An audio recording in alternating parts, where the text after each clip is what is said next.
jenis-jenis paragraf itu menjadi dua, yaitu deduktif dan induktif. Ya. Deduktif itu paragraf yang kalimat utamanya ditempatkan pada bagian awal. Ya, jadi menyajikan pokok permasalahan dulu, baru menguraikan uraian yang terperinci tentang masalah itu. Ya, itu ya, paragraf deduktif. Harga BBM naik 50% mulai tanggal 1 Januari 2010. Harga bensin yang semula 5.000 per liter menjadi 7.500 per liter, sedangkan solar yang semula 4.600 menjadi 7.250 per liter, dan Pertamax dari 7.500 per liter, serta minyak tanah yang semula 4.000 per liter menjadi 6.000 per liter. Nah, kan kalimat ini kan sudah memulainya dengan BBM naik 50% mulai tanggal 1 Januari 2010. Nah, jadi kalimat utamanya itu udah dimulai gitu. Lalu setelah itu dia jelaskan. Maksudnya apa naik 50% itu? Dijelaskan lagi. Harga bensin yang semula 5.000 sekarang jadi 7.500. Nah, lalu dijelaskan lagi harga solar yang 4.500 sekarang jadi 7.250. Dan seterusnya. Nah, maka kan identifikasinya adalah bahwasannya kalimat utamanya itu menyatakan hanya harga BBM naik 50% mulai tanggal 1 Januari 2010, lalu dijelaskan gitu, kenaikan 50% itu apa, berapa gitu. Nah, maka dia menjadi paragraf deduktif yang mana kalimat utamanya ada di awal pernyataan umum, kemudian disusun dengan penjelasan khusus. Jadi pernyataan umum itu hanya sesuatu yang kalau kita cuma dengar itu aja ya udah gitu, tapi ada harus dijelaskan supaya kita bisa memahami gitu. Nah, gitu.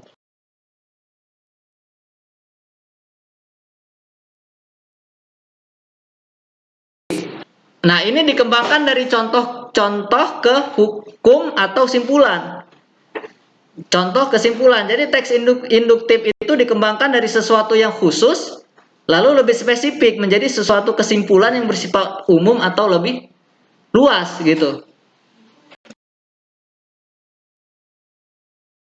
Adalah misalnya hari ini ulangan matematika dibagikan kepada 35 siswa, 20 temanku mendapat nilai 100, 10 orang temanku mendapat nilai 90. Nah, hanya Tony dan Susi yang mendapatkan nilai 75 dan yang lainnya mendapatkan nilai di bawah SKM ya. Standar kelulusan M-nya itu. Dapat disimpulkan bahwa kelas 6 A pandai dalam pelajaran matematika.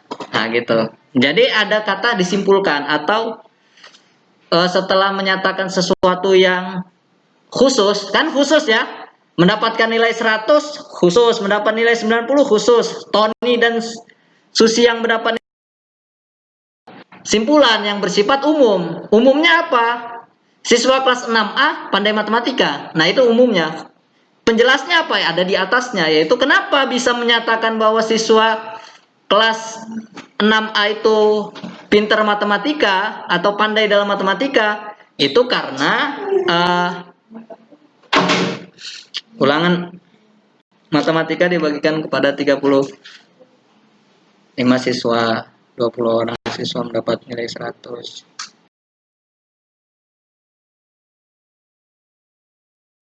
Ciri-cirinya paragraf induktif itu menyebutkan peristiwa-peristiwa yang khusus, lalu menarik kesimpulan berdasarkan peristiwa khusus tersebut. Ya, contohnya yang di atas tadi.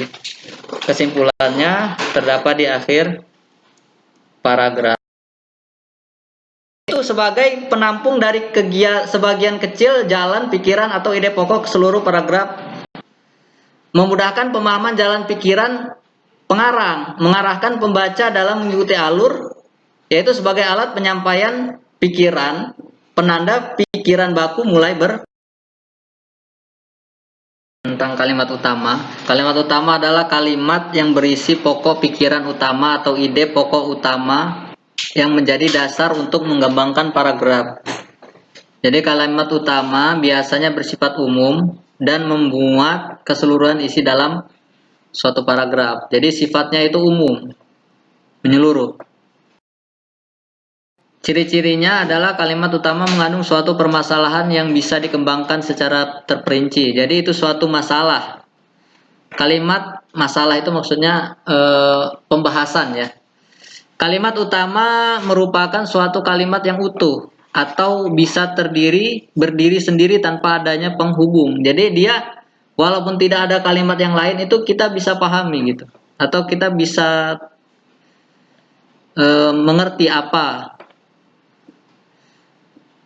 Biasanya kalimat utama terletak di awal, tapi ada juga yang namanya kalimat induktif, itu kalimat utamanya terletak di akhir, yang biasanya menggunakan kata sebagai kesimpulan.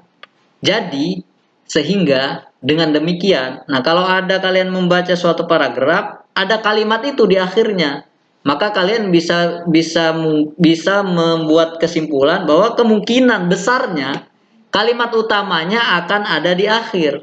Ya, jadi kalau ada kesimpulannya, jadi dengan demikian, maka dari itu, nah itu berarti dia ada di akhir. Mempunyai arti yang jelas walaupun tanpa dihubungkan dengan kalimat yang lain. Jadi artinya itu udah jelas gitu. Seperti misalnya pada contoh sebelumnya, BBM naik 50% pada tanggal segini-segini. Nah, kata BBM naik itu sudah jelas. Mau kayak manapun juga kita udah jelas gitu. Oh, BBM naik. Udah jelas gitu. Tanpa ada kalimat yang mengikuti pun, ya udah jelas gitu. Artinya BBM naik gitu. Nah, contohnya di sini ada contoh lain, memasuki arus globalisasi, beberapa hal terkait iptek yang semakin canggih menjadi bumerang bagi masyarakat Indonesia. Sebagai contoh, saat ini kecanggihan koneksi internet yang semakin mudah diakses bisa menjadi ancaman bagi anak-anak.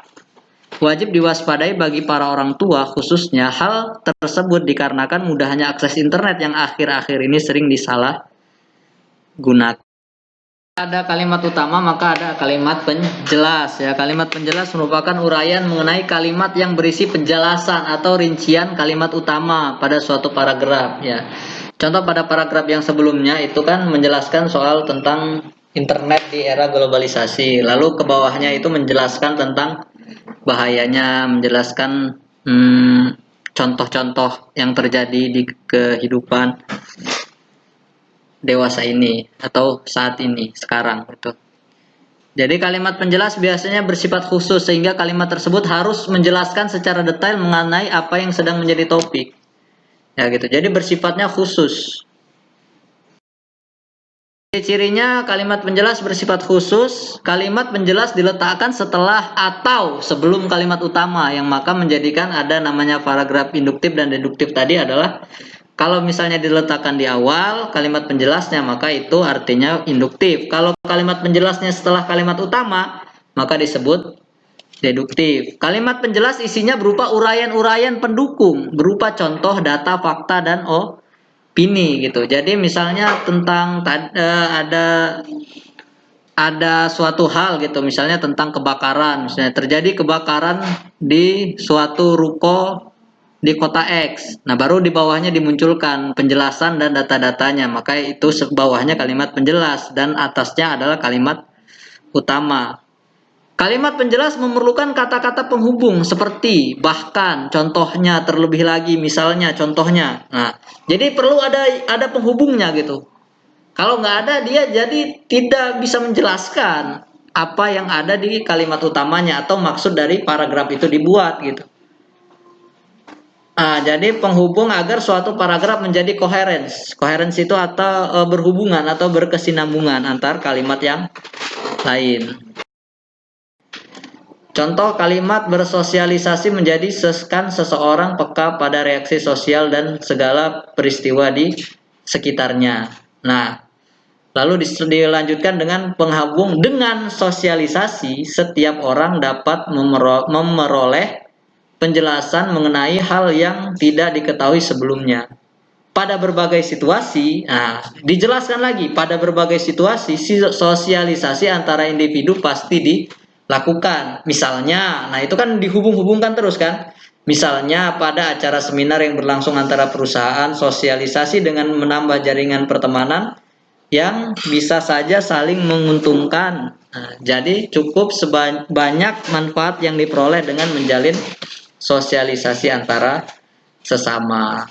Nah, seperti itu. Jadi kalimat utamanya adalah, nah di sini ada di akhir tuh ya. Jadi cukup banyak manfaat yang diperoleh dengan menjalin sosialisasi antara sesama. Nah, kan tadi kan paragraf induktif itu menunjukkan suatu kesimpulan ya. Ini kan ada kata jadi. Nah, maka kalimat utamanya ada di akhir. Maka ide pokoknya adalah manfaat dari menjalin sosialisasi antara sesama, yang mana dijelaskan di atasnya, yaitu manfaatnya yang pertama, bersosialisasi menjadikan seseorang peka pada reaksi sosial dan segala peristiwa di sekitarnya. Yang kedua, sosialisasi setiap orang dapat memperoleh penjelasan mengenai hal yang tidak diketahui. Ketiga, dalam situasi tertentu sosialisasi pasti dilakukan, jadi tidak kaget dan lain-lain. Nah ya seperti itu ya tentang paragraf ya. Ya semoga bermanfaat itu tadi.